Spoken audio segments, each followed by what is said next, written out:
You know, in the nonprofit world, having good intentions is really just the starting line. The real challenge? It's proving your impact. We live in a world where donors demand results, so showing them real, tangible outcomes isn't just a good idea. It's absolutely essential for building trust and making sure your mission can last. So, that really gets us to the big question, right? How do you take all that passion, all that hard work, and turn it into something you can actually measure and share with people? Well, the answer is all about learning to speak the language of effectiveness. And that language is built on something called key performance indicators, or as you've probably heard, KPIs. Okay, so what is a KPI? Let's break it down. It's really just a number, a measurable value that shows how well you're actually doing what you set out to do. Think of it like a compass for your organization. It's what connects the dots between what you're doing every day and the results you're getting, giving you that solid proof that builds donor confidence and helps you grow. I think a really helpful way to think about KPIs is to see them as a health checkup for your program. They're like the vital signs that tell you what's working well and, maybe more importantly, where you need to make some changes. And for this checkup, we're going to look at two sets of vitals. First, the child's story, told through data, and second, the sponsor's story, which tells us a lot about the health of your program itself. Let's start with the absolute heart of it all, the child. This is where we measure the direct, life-changing impact that a sponsor's donation makes. We're going beyond just the heartwarming stories and looking for the real, concrete transformation that shows up in the numbers.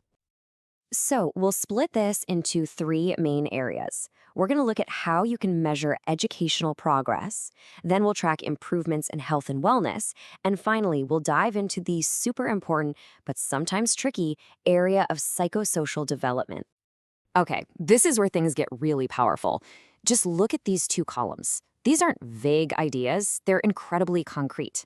On the education side, we're talking about things like tracking literacy rates and just plain old school attendance. And for health, we're looking at hard numbers like vaccination coverage or tracking growth milestones to make sure kids are getting proper nutrition. Every single one of these data points tells a really important story of progress. But of course, a child's well-being is so much more than grades and growth charts.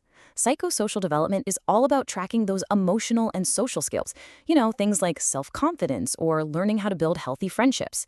Now, this can be tougher to put a number on for sure, but by using things like observation checklists or guided interviews, we can get a much more complete picture, making sure we're helping a child grow not just in body and mind, but in spirit too. All right, so we've looked at the direct impact on the child, but what about the health of the program that's making it all happen?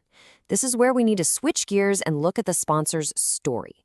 The data here reveals the strength, the stability, and frankly, the long-term sustainability of your whole organization. In this part, we're going to unpack 5 really essential metrics that'll give you a super clear snapshot of your program's health. We'll look at sponsor retention and its evil twin, churn rate. We'll talk about average sponsorship duration, how often sponsors are engaging with you, and finally, a really powerful tool for measuring happiness called the Net Promoter Score. First up, sponsor retention rate. This one is absolutely critical for your program's long-term health. It simply measures what percentage of your sponsors stick with you over time. A high retention rate, that means you've got a stable, reliable foundation of support, which is way more efficient than constantly having to find new donors. And the best part is, the formula is actually super simple. You just take the number of sponsors who renewed, divide that by the number of sponsors you had before, and then multiply by 100 to get a percentage. It's a really straightforward calculation that tells you so much about your financial stability. So what does this look like in the real world? Well, let's say you started the year with 1,000 sponsors. If 850 of them are still with you by the end of the year, your retention rate is a fantastic 85%. The benchmarks can vary, but honestly, anything over 80% is considered really, really strong. That number is a direct reflection of how much your sponsors trust you and connect with your mission. Now, every hero has a villain, and retention's opposite is the churn rate. This is just the percentage of sponsors who stop supporting you. As you can see, they're two sides of the exact same coin. The goal is simple, right? You want to maximize your attention and minimize your churn. If you track both, you get a really complete and honest look at sponsor loyalty. Next up, let's talk about the average sponsorship duration. This metric tells you, on average, how long a sponsor decides to stick around. This is incredibly useful for planning your finances because it helps you figure out the donor lifetime value. Basically, how much in total you can expect from a single sponsor over time, and that helps you make much smarter decisions about fundraising. Okay, so we know if sponsors are staying with us, but are they happy? Like, really happy? To figure that out, we can turn to the Net Promoter Score, or NPS. It's a surprisingly simple but incredibly powerful way to measure how satisfied your sponsors are by asking them just one key question. Here's how it works. First, you ask that one question. On a scale of 0 to 10, how likely are you to recommend us? Then you sort the answers. People who give you a 9 or 10 are your promoters. These are your biggest fans.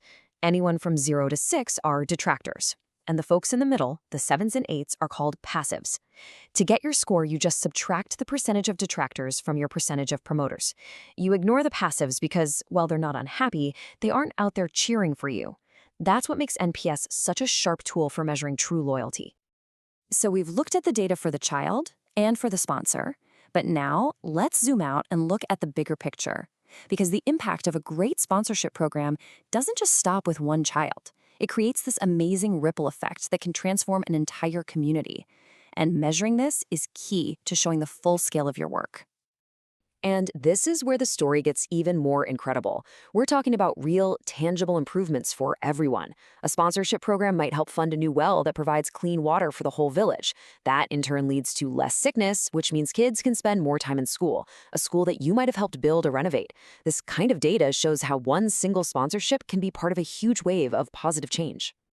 Okay, so we've gathered all this amazing data on the child, on the sponsor, on the community, but now what? What's the point of it all? Well, the ultimate goal of tracking all these KPIs isn't just to have a fancy spreadsheet. It's to build a powerful, evidence-based story that moves people, inspires them to act, and deepens their connection to your cause. And telling that story well has never, ever been more important. Just look at this number. According to recent data, 62% of nonprofit leaders say that keeping their current donors is their #1 priority. This just goes to show that getting a handle on these KPIs isn't just a nice to have. In today's competitive fundraising world, it's essential for survival. This quote right here really nails it. At the end of the day, it all comes down to this. The data, all those KPIs we just talked about, that's your proof. That's what gives you credibility. But it's the personal stories behind the numbers that create that deep emotional connection. The real magic happens when you bring those two things together, creating a story that's both convincing to the head and compelling to the heart. So we want to leave you with one final thought to chew on. Your data isn't just a boring collection of facts and figures, it's a library filled with unwritten stories. Stories of change, of transformation, of hope. So the real question you have to ask yourself is this: what powerful story is your data waiting to tell?